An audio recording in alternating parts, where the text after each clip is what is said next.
celebrities. They're just like us. Well, almost. They lived a charmed life of trophy husbands, bikinied Oscar winners, and a whole lot of paparazzi. But why does fame, often considered a blessing, often result in so many celebs visiting rehab? What pressures and difficulties do people working in the spotlight face that others don't? Today, we will be talking about some of the most famous cases of celebrities ending up in rehab. And you are warned, some of them are not pretty.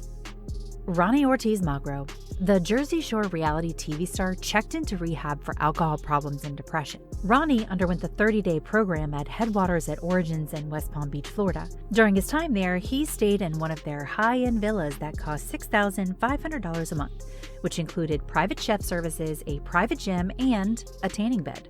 In February 2019, the reality star claimed that he had spent about a month at the facility. He said that he decided to go to treatment because he wanted to be a better person and a better father for his daughter. Eventually, Ronnie realized all the bad decisions he was making were going to lead him to places that he didn't want to be.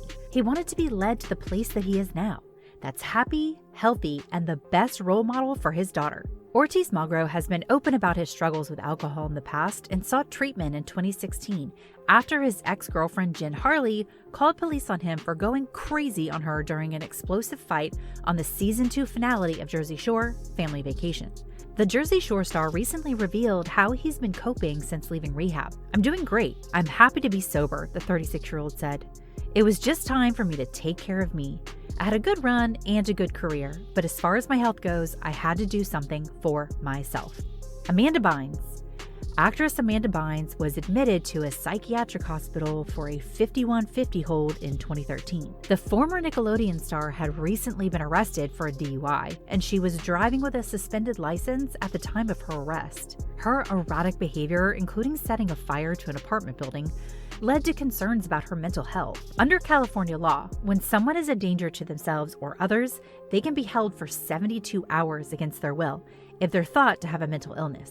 The former child star was placed in a psychiatric care at UCLA and released after 72 hours. But she needed additional help with her addiction problems, however. Amanda Bynes checked into rehab in July 2013.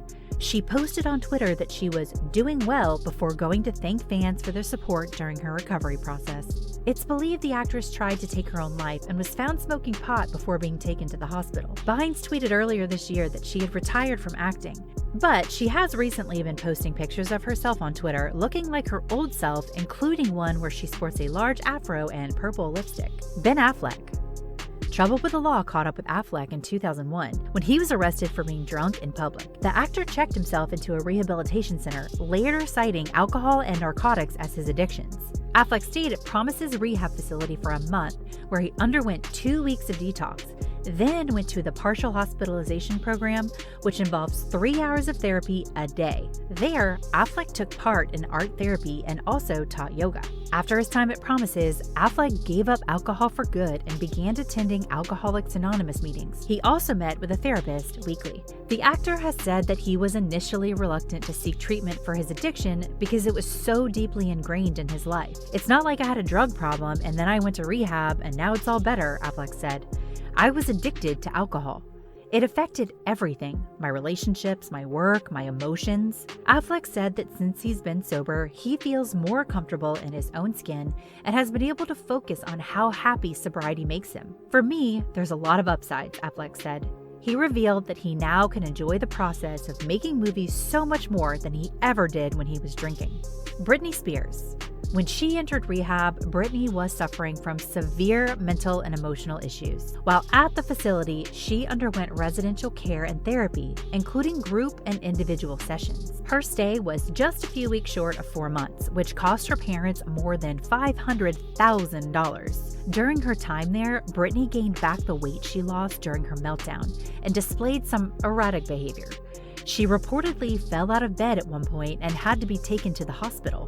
After her release in February 2008, Britney checked into the Summit Center in Gibsonton, Florida with her kids. This was a wellness center and spa where she could detoxify and unwind with extended family members and friends. The stay lasted just 3 weeks before she checked out voluntarily so that she could focus on her children full-time. The pop star's troubled life can be traced back to childhood when her father went to prison for selling illegal substances. She then endured years of trauma at the hands of her father, who divorced her mother when Britney was just 2. From age 6 on, she spent weeks on end with her dad in hotels and trailer parks when he wasn't behind bars. Now, Britney is better than ever and she is really living her best life while documenting it all on Instagram. Charlie Sheen. Sheen has been in and out of the Betty Ford Center. The report also claims that the actor has continued to work on his hit show Anger Management during his visits. According to reports, Sheen checked himself into the hospital claiming he was suffering from severe abdominal pain and nausea. At that point, the actor's friends are concerned he may have overdosed. When Sheen last checked himself into rehab, he got into a feud with CBS over their decision to fire him from 2.5 Men while he was away getting help for his substance problem. The network didn't want him back once he returned to work, and Sheen sued them for $100 million. He dropped the lawsuit after accepting an undisclosed amount from CBS for the rights to his show. The actor has lately starred on FX's Anger Management, but was recently replaced by Martin Sheen, no relation, due to his ongoing issues with substance abuse. Robert Downey Jr. Robert Downey Jr. revealed in an interview that his father gave him illegal substances when he was growing up. The actor said this led to him becoming addicted to them, which eventually landed him in rehab numerous times and ultimately in jail, all for different reasons, starting in 1996. Not until 2003 did Downey successfully complete another stint in rehab and turn his life around. The actor revealed that he's been clean ever since and has been able to maintain a relationship with his son, a step not many addicts can say they've accomplished. In 2009, Downey was nominated for an Oscar for his starring role as Tony Stark Iron Man in Iron Man. He also landed roles in other blockbuster movies such as Tropic Thunder and Sherlock Holmes, which helped him earn a spot on Forbes' list of highest paid actors of 2012. Downey lately reprised his role as the titular character alongside his Sherlock Holmes co-star Jude Law. Demi Moore. The last time she was in rehab was in 2012, when there were rumors that Demi Moore was an alcoholic and using substances. In 2012, after her marriage to Ashton Kutcher fell apart, Demi Moore went to the Cirque Lodge in Sundance, Utah, a treatment center that specializes in eating disorders and addiction issues. Moore has had a long battle with her weight and body image. She struggled with eating disorders during high school and college. Her modeling career launched when she was just 17 years old. As a model, Demi Moore was required to maintain a certain ideal weight to be successful as a model. By 1982, at age 26, she had become too thin for modeling. It's hard to believe that Moore has had problems with alcohol because she looks so good at age 59. We hope that you walked away from this video with a bit of a better understanding of why some celebrities find themselves in rehab. While not an excuse for their actions, we can at least gain a sense as to what may have pushed them over the edge and into rehab. From there, we can also reflect on our own lives.